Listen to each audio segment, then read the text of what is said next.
They called me a waiter, I called myself a father. For 3 days, I watched the world's greatest minds chase ghosts until, finally, my own frustration broke through, turning their impossible equation into a 3-line solution that left the entire auditorium in stunned silence.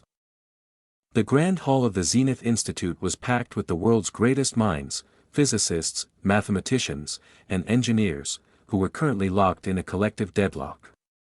For 3 days, they had been wrestling with the Aethelgard Problem, an equation regarding quantum stability. In the back of the room, Elias moved silently. He wore the starched white jacket of the service staff, his movements practiced and unobtrusive. He spent his hours refilling water glasses and clearing away discarded espresso cups. To the scholars, he was merely a part of the architecture. Professor Holloway, the lead researcher, slammed a folder onto the podium in frustration. If the symmetry doesn't hold at the subatomic level, the whole structure collapses. We are chasing ghosts. Elias looked at the whiteboard, where the complex, jagged lines of the formula were sprawled. He didn't mean to speak, but the thought simply spilled out, a soft, weary murmur meant only for himself. They're looking at the wrong variables. If they don't redefine the baseline, they'll never solve it. They're trying to build a bridge on shifting sand. The room had gone momentarily quiet to allow a speaker to shuffle his notes, and the murmur carried. A younger professor, sitting in the very last row, whipped his head around. "Excuse me." Elias stiffened, his knuckles whitening on his tray. "Nothing, sir.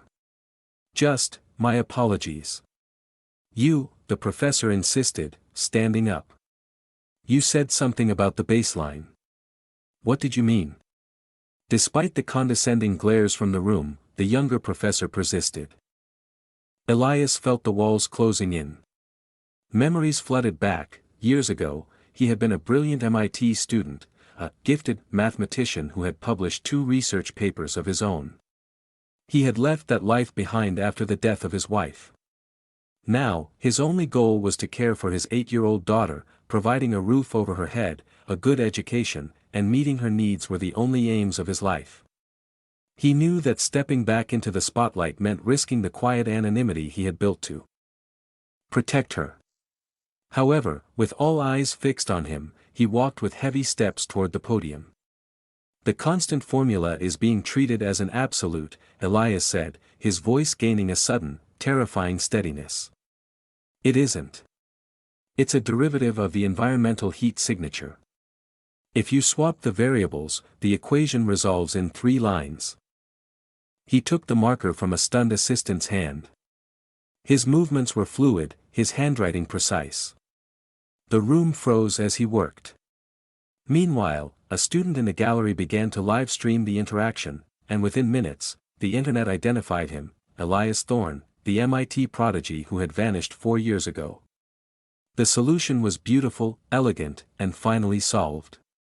When the silence of awe replaced the earlier condescension, Holloway stepped forward, pale and shaken. "Elias, we can make you a chair. We can offer you a salary that would put you among the wealthiest academics in the country. Just tell us, where have you been?" Elias thanked them for the opportunity, saying, "There was a time when this work was my passion. However, fate has planned something better for me. Now, my passion is my 8-year-old daughter." He glanced at his watch and added, "I have to go, I'm already late to pick her up from school." He set the marker down with a soft click. "I have everything I want," Elias said, his voice quiet but firm.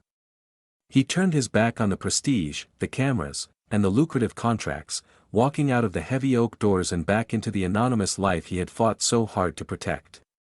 Once again, he left the elite audience speechless, not just by his genius, but by his profound understanding of what truly matters in life. Please like and leave a comment and share the story with one who gives priority to his loved ones. If the story touched your heart, subscribe to our channel for more life lessons and heartwarming stories.